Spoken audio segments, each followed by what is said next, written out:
Fresh morning to everyone. दोस्तों आप सभी को नवरात्र की ढेर सारी शुभकामनाएं। दोस्तों आज मैं आप सभी के लिए एक स्पेशल टॉपिक लेकर आया हूं और ये बोर्ड पे मैंने कुछ एग्जाम्पल लिखे हुए हैं। आप गैस कीजिए कि आज मैं क्या पढ़ाने वाला हूं। ओके दोस्तों, जैसा कि आप समझ ही गए होंगे। देखिए दोस्तों, अब आप सेंटेंस देख के समझिए। There is a cow in the field, he is fond of tea, the cat jumped off the chair. दोस्तों बिल्कुल आसान है, समझ गए होंगे आप। देखिए जैसा कि इन, ऑफ और यहाँ पे डबल ऑफ, ठीक है। तो इन, ऑफ और ये भी ऑफ। तो दोस्तों आज मैं आप सभी को प्रीपोजिशन के बारे में बताऊंगा, प्रीपोजिशन का यूजेस बताऊंगा। और फर्स्ट ऑफ ऑल इस वीडियो में हम लोग केवल इंट्रोडक्शन ही करेंगे, ठीक है। तो दोस्तों आप जैसा कि देख लिए प्रीपोजिशन, आज का हमारा टॉपिक है प्रीपोजिशन, ठीक है। तो दोस्तों जैसा आप देख पाए, there is a cow in the field, गाय खेत में है, गाय खेत में है। फिर कह रहा है ही is fond of T. Fond, fond का मतलब होता है शौक या शौकीन आदमी, वह चाय का शौकीन है, उसे चाय पसंद है, ठीक है। तो ऑफ प्रीपोजिशन लगा है। The cat jumped off the chair. दोस्तों इस ऑफ का मतलब होता है डबल ऑफ का से, मतलब कोई अलगाव का बोध कराया, यानी बिल्ली कुर्सी पर से कूद गई।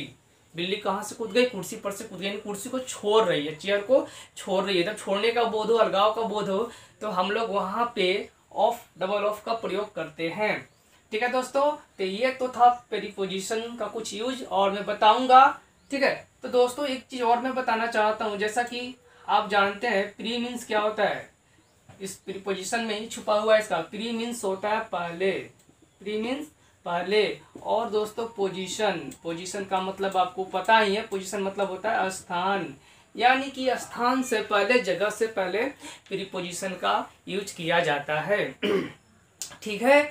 अब मैं ऐसे डायरेक्टली समझा सकता हूँ कि कोई ऐसा शब्द, कोई ऐसा वर्ड जो किसी नाउन या प्रोनाउन से पहले आए और बाकी सेंटेंस का संबंध दिखाए उससे, तो उसे हम क्या कहते हैं? प्रीपोजिशन कहते हैं। मुख्य रूप से प्रीपोजिशन संबंध दिखाएगा। We can say in English a preposition is a word which is before noun और pronoun and it shows a relation the rest part of the sentence, ठीक है दोस्तों इंग्लिश में तो रट लीजिएगा, बहुत सारा हो जाएगा, लेकिन हमको समझना है, कंसेप्ट क्लियर करना है, ताकि आप प्रीपोजिशन अगर आप सीख लेते हैं तो आपका स्पोकन प्लस रिटन इंग्लिश भी बहुत बढ़िया हो जाएगा, ठीक है। तो दोस्तों यहाँ पहला सेंटेंस था, सेकेंड, थर्ड। प्रीपोजिशन क्या दिखाएगा? तो एक संबंध को दिखाएगा, एक रिलेशन को दिखाएगा, ओके। तो पहला सेंटेंस में यह कहता है, देखिए क्या कर रहा है, इन जो है एक प्रीपोजिशन है, किसका संबंध दिखा रहा है? देखिए टू थिंग्स, जो दो चीजों के बारे में संबंध दिखा रहा है, किसके? काऊ एंड फील्ड। क्या है? दोनों नाउन है, ए भी नाउन है और ए भी नाउन है, ठीक है। तो एक नाउन अनदर नाउन, यानी दूसरे नाउन का एक क्या दिखा रहा है? संबंध दिखा रहा है, ठीक है। दूसरे सेंटेंस में कह रहा था फॉन्ड ऑफ टी। दोस्तों यहाँ पे ऑफ प्रीपोजिशन है। ऑफ क्या है? Of preposition. ऑफ मीन्स का, के, की होता है।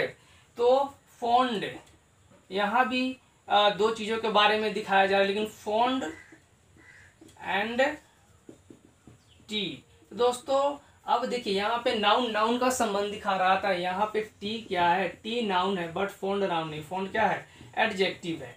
तो ये नाउन से विशेषण का भी, संज्ञा से विशेषण का भी संबंध दिखा सकता है। मेरे कहने का मतलब यह दोस्तों समझते चलिएगा कि एक संज्ञा से संज्ञा का भी संबंध दिखा सकता है, या फिर नाउन से किसी विशेषण का भी संबंध दिखा सकता है, ठीक है। तीसरा क्वेश्चन था दोस्तों, जैसे cat jump off the chair. देखिए दोस्तों जंप, बिल्ली कूद गई चेयर से। तो यहाँ पे डबल ऑफ प्रीपोजिशन है, तो ये किसका दिखा रहा है संबंध? देखिए जंप वर्ब है, वर्ब, जम्प्ड और चेयर। तो यहाँ पे जंप एक वर्ब है, वर्ब के द्वारा कोई काम होने का बोध हो रहा है, ठीक है। तो चेयर का, इस नाउन का संबंध किससे दिखाया जा रहा है? एक वर्ब से। तो दोस्तों मुख्य रूप से आप समझ गए कि प्रीपोजिशन जो होता है किसी नाउन का, वर्ब का, एडजेक्टिव का के बारे में रिलेशन दिखाता है, शो कराता है, ठीक है दोस्तों, समझ गए। आइए दोस्तों हम लोग आगे देखते हैं। दोस्तों हम लोग आज पढ़ेंगे काइंड्स ऑफ प्रीपोजिशन। ठीक है, प्रीपोजिशन का दोस्तों काइंड भी जानना जरूरी है। देखिए यहाँ पे मुझे घुमाना फिराना नहीं है ज़्यादा, ठीक है, लेकिन फिर भी मैं इसको बांट देना चाहता हूँ पार्ट बाय पार्ट, ताकि विद्यार्थियों को समझने में आसानी हो। इसलिए मैं काइंड्स बता रहा हूँ। डायरेक्ट हम लोग यूज पे भी आ सकते थे, लेकिन चलिए थोड़ा सा समय लेते हैं, काइंड पे आते हैं। ठीक है, तो मुख्य रूप से प्रीपोजिशन को 3 भागों में बांटा गया है। कितने काइंड में? 3 काइंड्स। पहला है दोस्तों सिंपल प्रीपोजिशन, सिंपल प्रीपोजिशन। दूसरा है कंपाउंड, कंपाउंड प्रीपोजिशन। तीसरा है फ्रेज प्रीपोजिशन। ठीक है, प्रीपोजिशन प्रीपोजिशन। ठीक है, तो दोस्तों मुख्य रूप से प्रीपोजिशन को 3 पार्टों में बांटा गया है। देखें, सिंपल में, कंपाउंड में, फ्रेज में। तीनों का यूज आपको करना है, आएगा अगर आप 12th के विद्यार्थी या फिर एसएससी एग्जाम देने वाले हैं, या जो मैट्रिक का भी विद्यार्थी हो। प्रीपोजिशन तो सबके लिए बराबर ही इंपॉर्टेंट है। तो ठीक है, जैसे दोस्तों जानते हैं सिंपल प्रीपोजिशन में आपका सिंपल प्रीपोजिशन में आ जाएगा जैसे एट, इन, ऑफ, फिर हो जाएगा इनटू, बाई, विथ, बहुत सारा हो जाएगा दोस्तों। मैं बस थोड़ा सा आपको एग्जांपल बता रहा हूँ। ठीक है, ईटीसी। कंपाउंड प्रीपोजिशन में दोस्तों जो 2 से मिलके बना होता है। कंपाउंड में देखिएगा about, above, across, along, etc. ठीक है दोस्तों, ये आपका हो जाएगा कंपाउंड प्रीपोजिशन में। एक किस में हो जाएगा? कंपाउंड। देखते हैं एग्जांपल, जैसे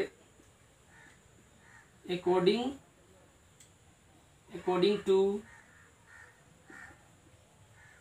along with, etc। ठीक है दोस्तों, बहुत सारे होते हैं, बोर्ड में जगह थोड़ा कम है, इसीलिए मैं आगे सबके बारे में 1 बाय 1 करके पढ़ाऊंगा। तो दोस्तों हमें सबसे पहले शुरू करना है सिंपल प्रीपोजिशन से। आज मैं केवल आपको इंट्रोडक्शन कर रहा हूँ। आप लोग मेरे चैनल को जरूर सब्सक्राइब कर दे और एक लाइक कर दे।